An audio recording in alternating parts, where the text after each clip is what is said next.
Pakistan unleashes deadly border offensive after the Karachi terror attack jolts the country's security establishment. Islamabad strikes militant safe havens along the Afghan frontier in a sweeping counter-terror operation.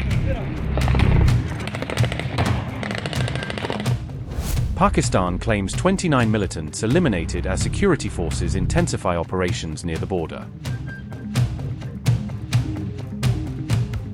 Army hits hideouts as Islamabad vows relentless action against terrorist groups operating in the region. Afghan border heats up as Pak ramps up military operations following the deadly Karachi assault.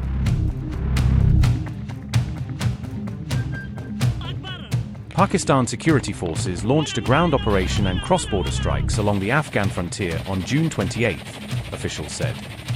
Pakistan said 29 militants were killed after security forces targeted suspected militant hideouts and safe havens, according to CBS News. However, the Pakistani military did not disclose how the cross-border strikes or attacks were carried out, according to reports. Information Minister Atul Attara said the operation followed a series of recent militant attacks targeting Pakistan security forces. Pakistan claimed an intelligence-based raid in Baja killed a senior militant commander along with 3 other suspected militants. Terror said follow-up precision strikes destroyed 3 suspected militant camps in Paktia, Paktika, and Kuna provinces. Pakistan said 25 additional militants were killed, while large stockpiles of weapons and ammunition were also destroyed during the operation.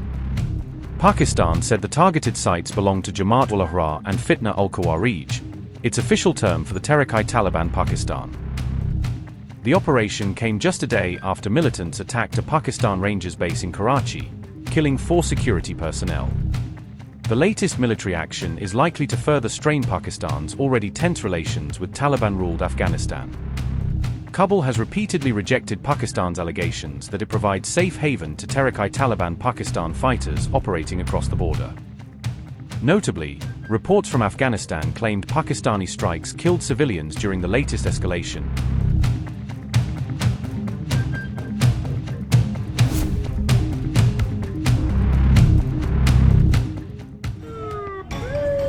Six terrorists were killed after they stormed a Pakistan Rangers base in Karachi on June 27, according to Pakistani security officials. 4 paramilitary personnel were killed as security forces battled the attackers during a nearly 90-minute gunfight inside the compound. One attacker was captured alive after Special Security Unit commandos and anti-terrorism force teams joined the counter-terrorism operation.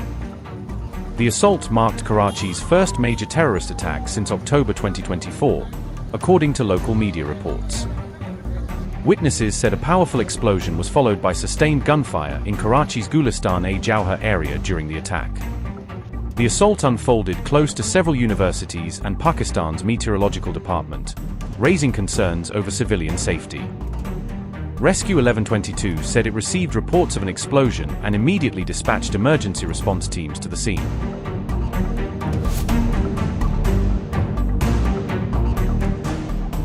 Initial reports said the attackers rammed a vehicle through the main entrance gate before forcing their way into the Rangers compound. The gunmen then hurled hand grenades, triggering multiple explosions inside the Pakistan Rangers base during the assault. Authorities sealed off the surrounding area as heavy gunfire continued, while residents were instructed to remain indoors for safety. Several nearby neighborhoods also experienced electricity outages while security forces conducted the counter-terrorism operation.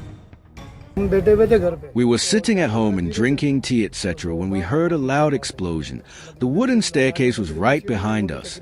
It moved from its place. I came to see my son. Usually children are playing. So I saw that the situation at the Rangers headquarters was bad. Such intense firing had started that I myself was scared. I found a child and took the child home.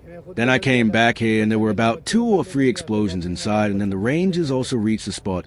Alhamdulillah. Praise be to God. I had just heard that almost all of them, attackers, have been sent to hell.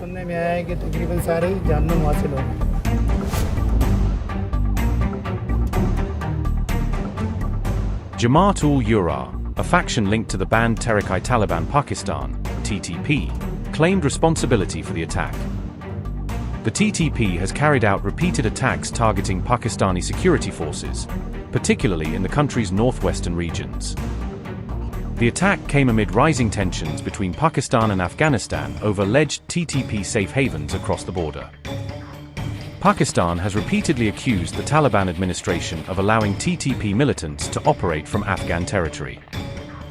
Pakistan has responded with cross-border strikes targeting what it described as TTP hideouts inside Afghanistan. The attack came days after an analyst alleged a Mossad plot to assassinate Pakistan's army chief, a claim that has not been independently verified.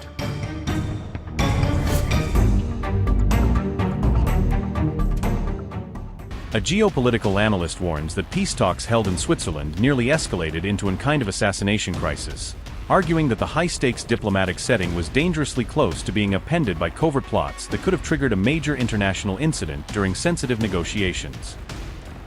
Pepe Escobar, the geopolitical analyst, claimed that Pakistani intelligence intercepted what he described as a Mossad plan, alleging that Islamabad services detected and disrupted a covert operation that might otherwise have had serious diplomatic and security consequences amid the talks. Escobar further asserted that Israel's Mossad had plotted to assassinate Pakistan Army Chief Asim Munir, an allegation presented as part of his analysis and one that, if substantiated, would represent a dramatic escalation with far-reaching implications for regional stability and the mediating role Pakistan was playing.